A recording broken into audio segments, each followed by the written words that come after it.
জেনে বুঝে একটা কবিরা গুনাহ করবো না, একটাও না। জীবনের প্রতিটা দিন যদি কাটে রমজানের মতো, মৃত্যুটা হবে ঈদের মতো। মাথায় রেখে জীবনের প্রতিটা দিন যদি বানাতে পারেন রমজানের মতো পবিত্র, নির্মল, নিষ্পাপ, নিষ্কলুষ, মৃত্যুটা হবে ঈদের মতো পরম আনন্দের, পরম মুগ্ধতার, পরম ভালোবাসার। সুতরাং রমজান এটা একটা মাস, শুধু এক মাস ভালো থাকার জন্য না।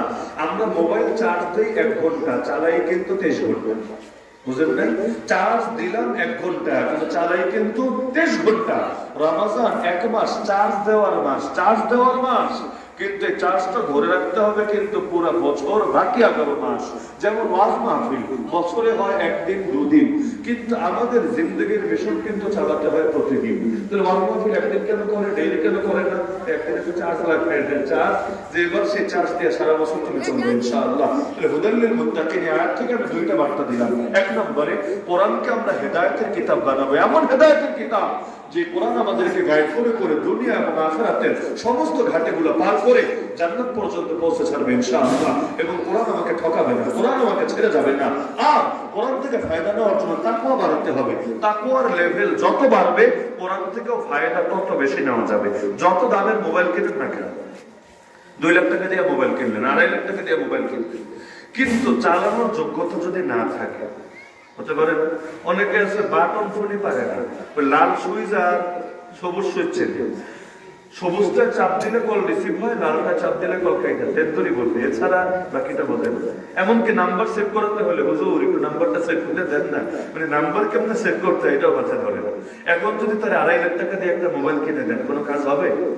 উনি তো এটা মানে টিপ দিবে কোন জায়গায় তাই বুঝবেন, এগুলো তার সুইচও নাই, লালও নাই, সবুজও নাই, কল আসলে কোন জায়গায় চাপ মারবে, পুরো গ্লাসও ভেঙে ফেলতে পারে, আলাদা এক পেরেশানি। তাহলে জিনিস দামি হলেই হবে না, ব্যবহারকারীর ভেতরেও যোগ্যতা থাকা লাগবে। কোরআন দামি, কোনো সন্দেহ নাই, তো নিজেদের ভেতরে কোরআন থেকে ফায়দা নেওয়ার যোগ্যতা লাগবে। এই কোরআন পড়েই সাহাবীর আকাশের তারা হয়েছেন, নাকি ভিন্ন কোনো কোরআন? এই নামাজ পড়েই তারা দুনিয়াতে বসে জান্নাতের সুসংবাদ পেয়েছেন, নাকি ভিন্ন কোনো নামাজ? তাহলে কোরআন তো আগেরটাই, হাদিস তো আগেরটাই, ইসলাম তো সব আগেরটাই, একটাও চেঞ্জ হয় নাই। তাহলে তারা এত এগিয়ে, আমরা এত পিছিয়ে, ঝামেলা কোথায়?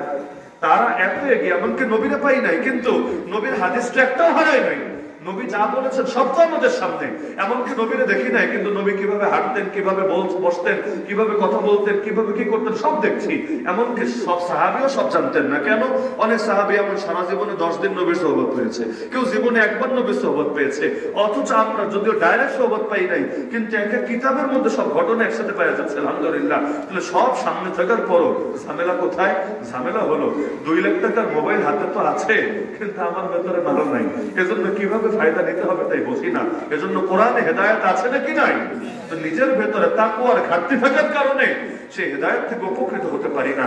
তাকওয়া বাড়ান, কোরআনের হেদায়েতের নূর বাড়বে আপনার জন্য ইনশাআল্লাহ।